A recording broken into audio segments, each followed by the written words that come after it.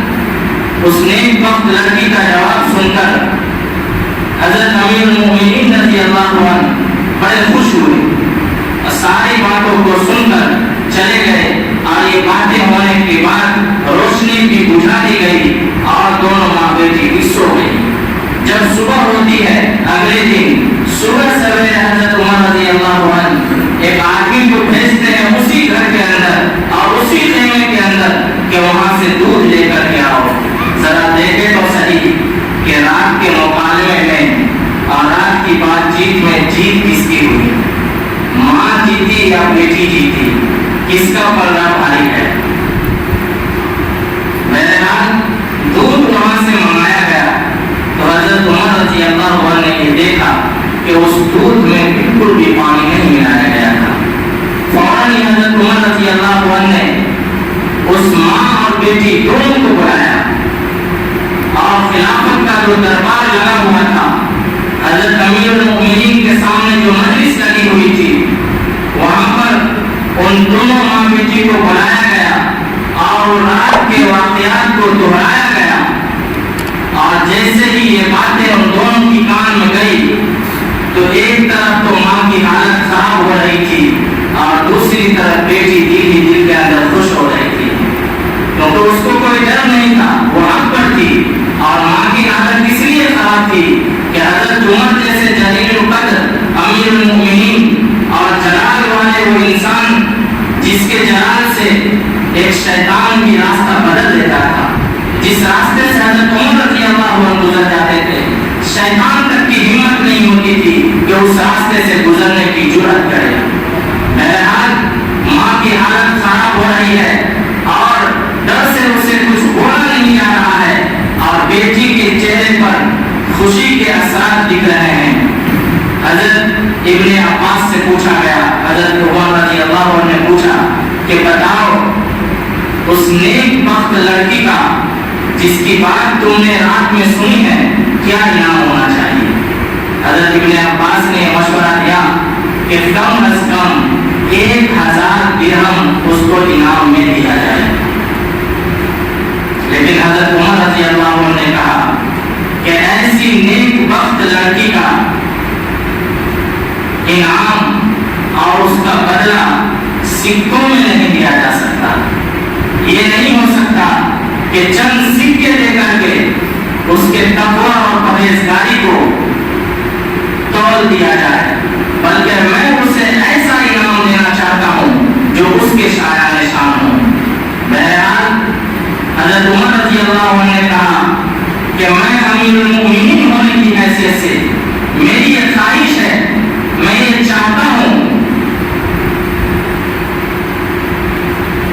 کہ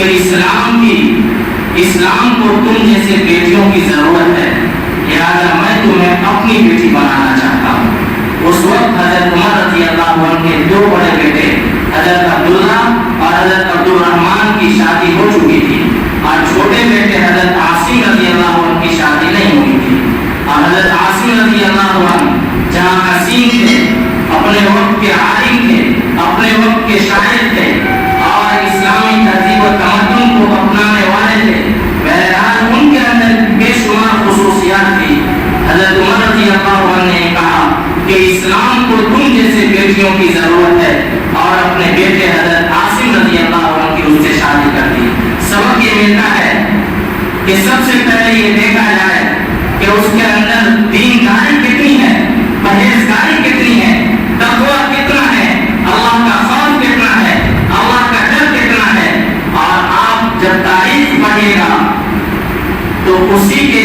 بدن سے ہونے والی بیٹی اور پھر اس کے بدن سے ہونے والے حضرت عمر بن عبدالعزیز رضی اللہ عنہ، وہ 8ویں خلیفہ ہیں جن کی خلافت کی آج تک کوئی مثال نہیں ملتی ہے۔ وہ انہی اور اس نیک بخت لڑکی کی نواسے ہیں۔ یعنی جب ماں کا کردار ہو، پرہیزگاری اور تقویٰ اور طہارت کے اعلیٰ مقام پر ہو، تو پھر اللہ رب العزت اس کے بدن سے ایسی شخصیت کو پیدا کرتے ہیں جو دنیا کے اندر بے مثال ہوا کرتے ہیں۔ آپ تاریخ اٹھا کر کے دیکھ لیجیے، جتنے بھی اکابرین گزرے ہیں، چاہے وہ تعلیم کے قائم کرنے والے ہوں یا کوئی بھی بڑے اکابر اور علماء اور بزرگ ہوں، جب ان کی تاریخ پڑھیے گا تو کہیں نہ کہیں اس کی ماں کا کردار اور اس کے باپ کا کردار ضرور ملے گا کہ جس کی بنا پر اولاد ایسی ہوتی ہے کہ جس کی